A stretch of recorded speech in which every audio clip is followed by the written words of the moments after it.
program in Kakamega that will employ 10,000 young people. We have a program in Kwale. That is the program I'm looking for. And that is why, Abdi, I am telling you, and I want to persuade my fellow countrymen and women, please, let us invest our resources in projects and programs that will create 3, 4, 5 million jobs for the people walking in our streets, our own children, our own blood and flesh walking the streets. Don't walk away from them. Don't say, I have a job. How is it my business to bother about the fellows who don't have a job? Right. I mean, surely. We have a responsibility, Abdi. You agree with me? We have a responsibility. Okay. We have a responsibility, yes, we do.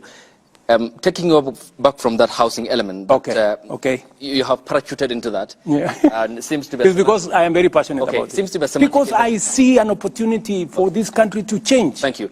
It seems though it looks like a semantic evasion. Final question on this. Yes. Because it's still on appointments. You said the expectation from those who supported you during the campaigns, and you have to place them somewhere in your government. Good example.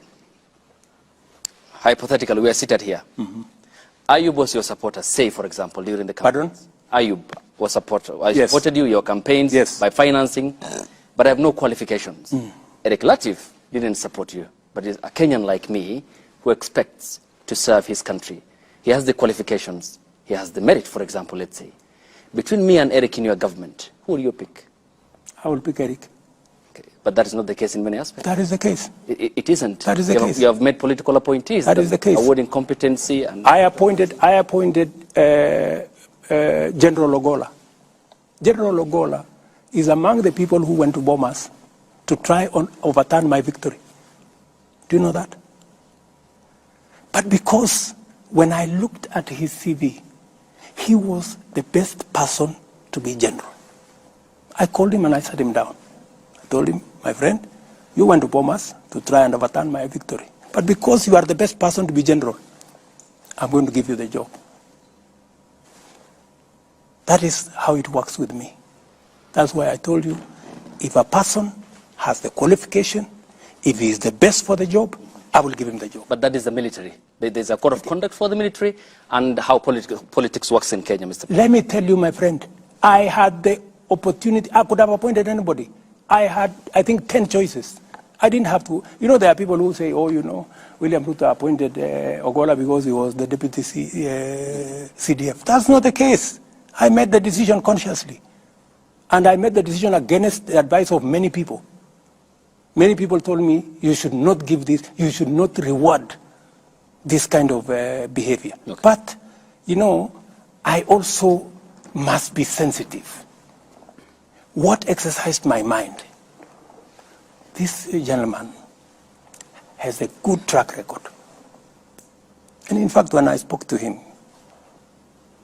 and it's not something that I should be talking about, but because you have asked a good question. What exercised my mind is, this gentleman, yes, he may have made a mistake. Maybe because the commander-in-chief that time told him what to do. Maybe he... And when I talked to him, he told me, I have no defense. He told me, I have no defense. You do with me whatever you want. I cannot defend. It was wrong. What I did was wrong. Yeah? I am also conscious. My good friend Ayub.